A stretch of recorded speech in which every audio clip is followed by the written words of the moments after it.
¿Puede resurgir de sus cenizas el Imperio Otomano? Tras la caída de Al-Asad en Siria, la situación geopolítica en Oriente está en un punto crítico, y todos han puesto toda la carne en el asador en la reconfiguración política de la región. Con esto en mente, hoy nos acercamos a un país a medio camino entre Oriente y Occidente, entre tradición y modernidad y, sobre todo, entre el pasado y el futuro.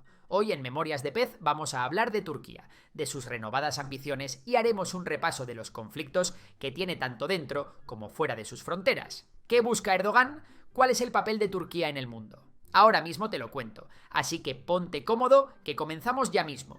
Para abordar cuáles son los diferentes frentes que tiene abiertos Turquía, lo primero que debemos hacer es entender el porqué de la existencia de cada uno de ellos, lo que nos lleva indudablemente a hablar de su presidente, Erdogan, y de la ideología que abandera, el neo-otomanismo. El neo-otomanismo es la ideología política que sigue el presidente, y por tanto, también el país. Esta se basa en una reivindicación histórica del territorio del que se componía Turquía antes del Pacto de Lausana de 1923, que fraccionó el Imperio Otomano. El ideólogo detrás de todo esto es el ministro de Asuntos Exteriores de Erdogan, Ahmet Davutoglu. La idea de este neo-otomanismo va más allá de lo histórico y se basa también en el concepto de profundidad estratégica. En pocas palabras, los seguidores del neo-otomanismo creen que Turquía tiene no solo una importancia histórica, sino que además está situada geográficamente en un punto clave. Vamos, que Turquía tiene no solo el derecho, sino también el deber de convertirse en la fuerza más poderosa de la región.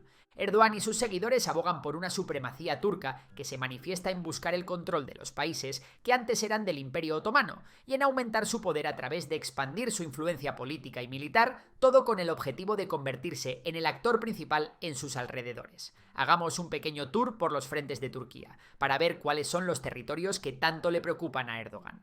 Como ya te adelantaba al principio del vídeo, la caída de Al-Asad ha sido de gran interés para el gobierno de Turquía. El país ha participado en el conflicto y ha sido protagonista durante la ofensiva que consiguió derrocar al tirano. De hecho, desde Estados Unidos han señalado que Turquía es el máximo responsable directo de la caída de Al-Asad. Pero ahora te estarás preguntando, ¿por qué tanto interés por parte de Erdogan? Bien, los intereses turcos en la región son principalmente dos. En primer lugar, consolidar su influencia en la región, con un gobierno más cercano a los intereses turcos. Y para explicar el segundo punto, antes tenemos que hablar de quiénes son los kurdos. Los kurdos son la minoría étnica más grande de Oriente Próximo, con la peculiaridad de que no cuentan con un estado propio. ¿Te acuerdas del Tratado de Lausana del que hablábamos antes? Este, que supuso el fin del Imperio Otomano, no solo disgusta a Erdogan, a los kurdos no les hace ni pizca de gracia, ya que este tratado es el responsable de que se dejara de reconocer el Estado kurdo, algo que les fue prometido en el Tratado de Sèvres tras haber luchado junto a los aliados y en contra del Imperio Otomano. En definitiva, 20 millones de kurdos se quedaron sin un Estado, dispersos sobre todo entre Siria, Irán, Irak y Turquía. Y ahora te estarás preguntando, ¿por qué Turquía considera a los kurdos una amenaza? Pues bien, hablamos de décadas de tensiones marcadas por políticas represivas, como la negación de su identidad étnica, la prohibición del idioma kurdo y los desplazamientos forzados durante el siglo XX. Los conflictos entre los kurdos y el gobierno turco se intensificaron con la lucha armada iniciada por el PKK en 1984, pero también abarcan el papel de grupos kurdos como el YPG en Siria, que Ankara vincula al PKK. En los años 70 se fundó el Partido de los Trabajadores de Kurdistán, una organización que nace con la idea de liberar Kurdistán y que lleva en guerra abierta con el gobierno turco más de 4 décadas. Una vez que sabemos quiénes son los kurdos, es importante saber también que el PKK no actúa solo en Turquía, sino que también lo hace en otros países con grandes comunidades kurdas. Uno de ellos es Siria. Turquía considera que las milicias kurdas en Siria del YPG son el brazo armado del PKK, y a pesar de que Estados Unidos ha colaborado con el YPG para detener la expansión del Estado Islámico, Turquía y sus rebeldes a sueldo les han estado atacando una y otra vez. El caso es que el objetivo final de Turquía es desestabilizar y acabar con la administración autónoma del norte y este de Siria, que es lo que comúnmente llamamos el Kurdistán sirio. A la lista de intereses hay que sumar otros de menor relevancia como son la cuestión migratoria y el interés en la reconstrucción de Siria, donde empresas turcas ya han comenzado a involucrarse en estas labores.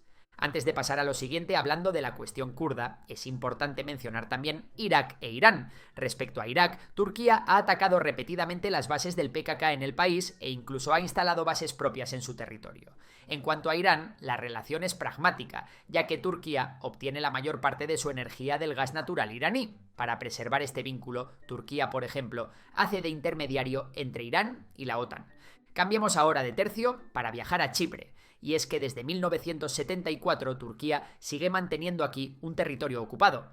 Fue en 1974 cuando explotó un golpe de estado en Chipre organizado por la Junta Militar griega, todo con el fin de anexionar la isla. Ante esto, Turquía decidió enviar a sus tropas y ocupar el 37% del territorio en respuesta, desplazando a más de 200.000 chipriotas. La parte ocupada de la isla declaró su independencia en 1983, proclamándose como la República Turca del Norte de Chipre.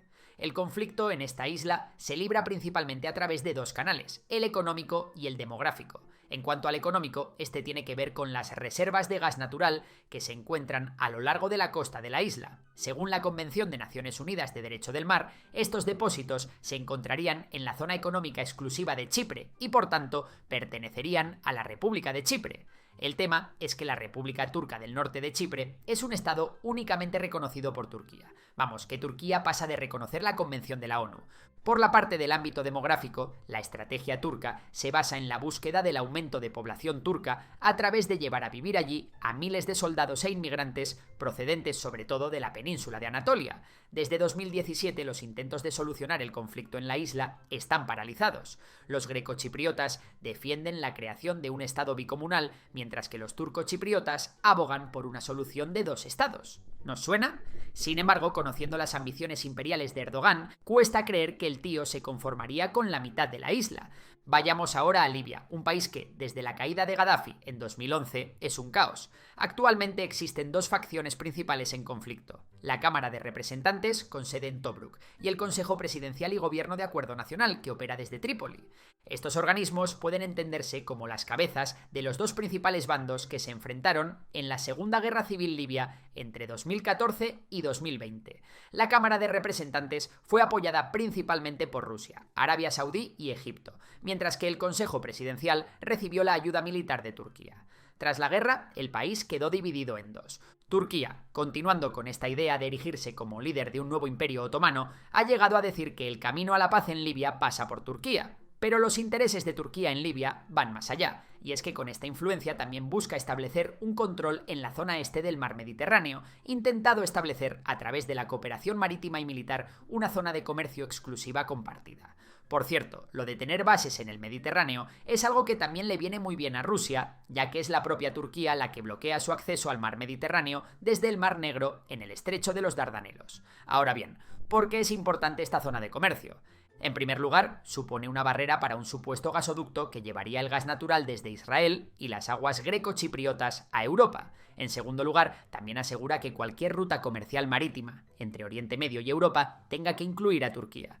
Hablemos ahora específicamente de Rusia, aunque ya ha aparecido directa e indirectamente a lo largo de este vídeo. La relación entre este país y Turquía es buena, especialmente en materia de seguridad y energía. Algunas de las manifestaciones más claras las vemos en proyectos como el gasoducto Turkstream, el acuerdo para la adquisición de sistemas de defensa S-400 y la mediación conjunta en conflictos regionales como Siria y el Cáucaso. Pero no todo el Kremlin es orégano para Ankara, y es que ser tan amiguitos de Rusia no le hace mucha gracia a los socios occidentales del país, que ven necesario reevaluar esta asociación. Además, como toda relación, estos dos también tienen sus roces. Turquía y Rusia han chocado en varios momentos debido a intereses opuestos en conflictos regionales como en Siria y Libia. Y no podemos dejar sin mencionar las relaciones que tiene Turquía con Armenia y Azerbaiyán, profundamente marcadas por el conflicto en el Nagorno-Karabaj. Turquía aquí apoya a Azerbaiyán, siendo este además un aliado cercano con lazos culturales, lingüísticos y religiosos comunes muy profundos. La enemistad con Armenia va mucho más atrás en el tiempo, datando de principios del siglo XX, cuando se produjo el genocidio armenio, cometido cuando aún estaba vigente el Imperio Otomano, un genocidio que a día de hoy Turquía aún niega.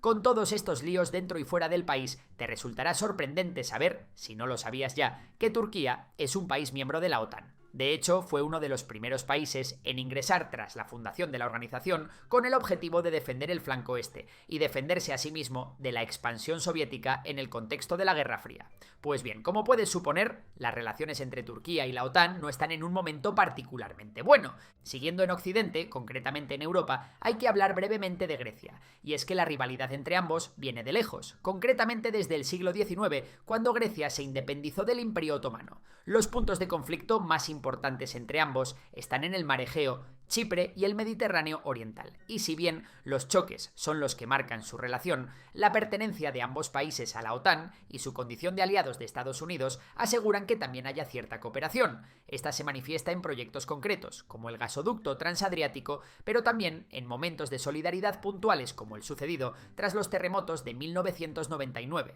Para terminar de rematar, hay que mencionar los Balcanes. En estos territorios, que en su momento pertenecieron al Imperio Otomano, permanece vivo su legado en las comunidades musulmanas, que siguen siendo una parte importante de las poblaciones de países como Bosnia y Herzegovina, Kosovo, Albania o Macedonia del Norte.